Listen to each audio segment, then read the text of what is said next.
Jadi memang sejak kecil saya itu waktu itu datang di sebuah bukan rumah sakit tapi klinik gitu. Diperiksa, dimarahin. Sudah dimarahin suruh bayar mahal.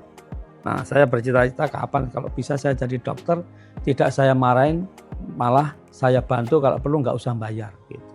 Jadi waktu saya jadi dokter, saya sekolah di UGM, kebetulan akhirnya jadi profesor termuda ya, dan jadi dekan di Fakultas Kedokteran UGM. Waktu jadi dekan itu saya lihat ya ada orang yang tidak mampu itu dibebaskan dari bayar uang kuliah. Waktu saya jadi dekan tahun pertama kami naikkan 100%. Ya, yang tidak bayar ini. Waktu tahun kedua naikkan 100% lagi. Tahun ketiga ya maunya kita naikkan lagi, ternyata ada bidik misi program dari Dikti waktu itu. Ya akhirnya yang nggak mampu dibayari dari bidik misi.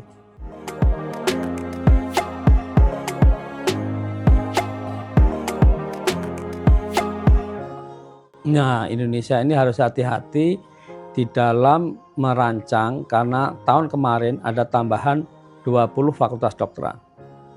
Nah, tahun depan ataupun berikutnya ada rencana jadi 300-an fakultas dokteran.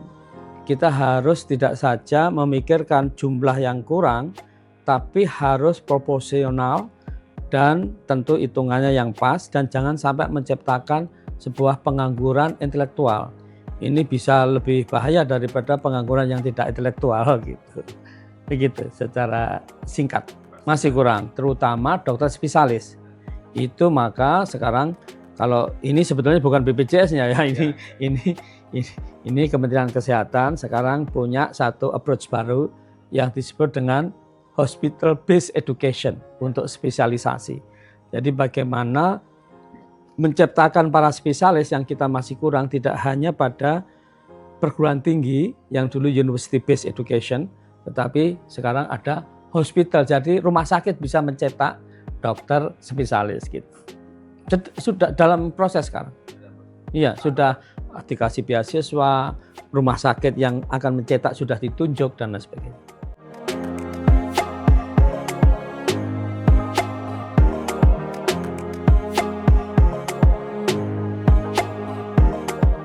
Saya sebaiknya menjadi pembuat kebijakan tetapi yang mengerti konsep.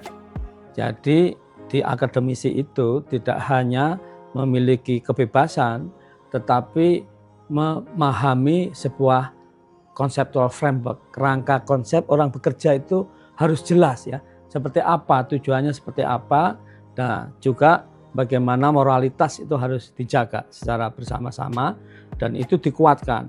Tetapi di dalam pelaksanaan ya, kalau akademisi itu mohon maaf ya, sekat-sekat regulasi itu tidak begitu kuat karena kebebasan akademik yang menonjol.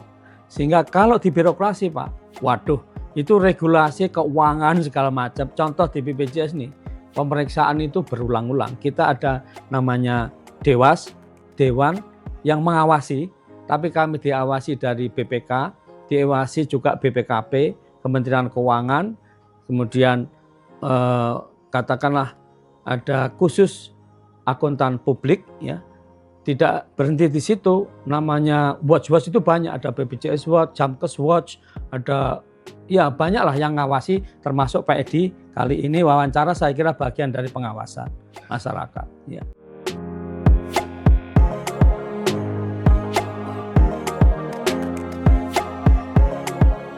Menurut saya secara umum bagus ya, harus pemerintah dan BPJS termasuk apapun ya diawasi, itu harus. Tapi jangan terlalu banyak. Kalau pengawasan terlalu banyak itu satu tidak efisien, dua ya itu kadang-kadang kontradiksi hasilnya. Yang satu menyarankan A, yang satu menyarankan B. Apa nggak bingung?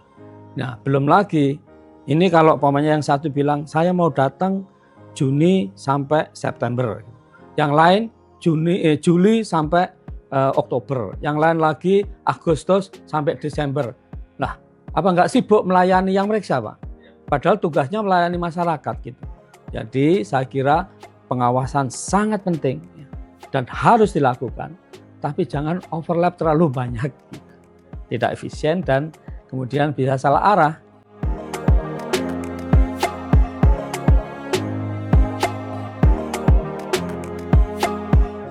Wah, itu masalahnya BPJS ini meskipun uangnya banyak ya. Banyak kenapa? Uangnya masyarakat. Kita ngumpulkan, itu jarang sebuah negara yang ngumpul-ngumpul, bukan jarang tapi tidak, ada dua ya, sistem tax itu negara bayar pajak membiayai seperti di Inggris atau negara-negara jajahan Inggris ya. Kemudian BPJS ini meskipun ada uangnya, pemakaian dana operasional itu dari Kementerian Keuangan. Nah, yang setiap tahun tentu kita biasanya secara presentasi dipotong. Kecuali tahun kemarin kita bersyukur bisa meyakinkan kemudian ditambah. Nah, tapi tidak ada dana untuk meng-hire profesional yang bisa menggubah ya, menciptakan lagu ya, profesional yang nyanyinya bagus, bikin videonya bagus, terlalu mahal, apalagi kalau banyak.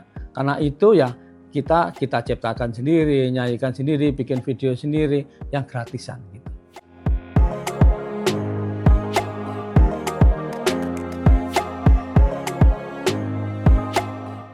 Seluruh duta BPJS setiap saat itu harus ada internalisasi nilai budaya organisasi yang saya sudah pengalaman Pak. Dari Kemkes saya pindah Dikbud, saya pindah BRIN, saya pindah Dikti, saya macam-macam gitu.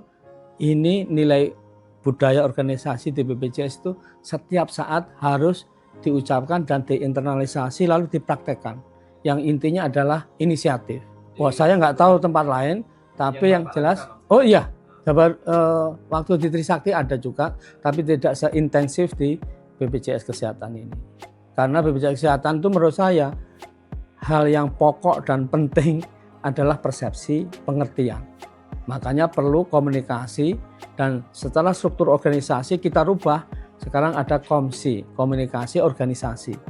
Itu untuk ya komunikasilah ke banyak pihak, pemangku kepentingan, termasuk sekarang ini Hermawan Kertajaya sudah berturut-turut memberikan kita World Brand Gold Champion gitu.